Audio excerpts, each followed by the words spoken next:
Hello guys, at ito na naman. Pag-usapan natin ngayon ang mga didilis. O ano na, Mandalulo, sagutin mo na tong tanong ni Alfred.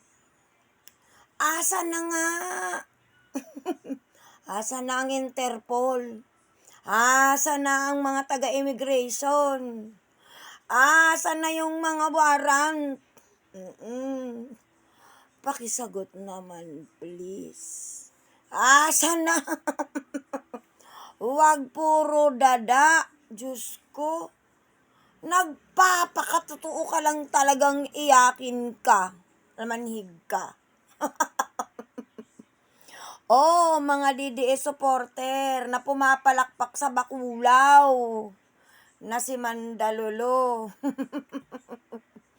Hanapan mo na siya, please. Nasaan na yung pagpunta nila? Oo, sa Canadian Embassy. Oo, dalian na. Bakit hanggang ngayon hindi pa nakakansela ang passport ni bro? Asa na? Yung request mo, yung motion mo para magpa-HDO. Oo. Gamitin mo yung mandamiento de arresto di umano. Where na yan, Mandalulo? Ayan naman pala eh. Nag-ready na sa may pintuan. Welcome Interpol. Welcome taga-immigration. Asa naman Dalulo? Puro ka lang dadan. Laki-laki ng bunga mo. Mawasli na yan.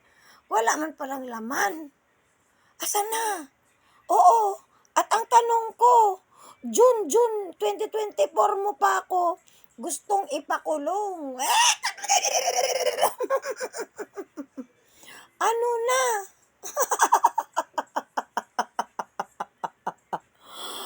Ang tanong, oo. Bakit ka nangutang ng 2K kay Daddy at nangangako, oo, na magbabayad ka pag nagbayad yung kliyente mo, nagpo-process ng papeles. Ang tanong, prosesor ka na ba? Ano naman, Dalilo? Tingnan mo ka.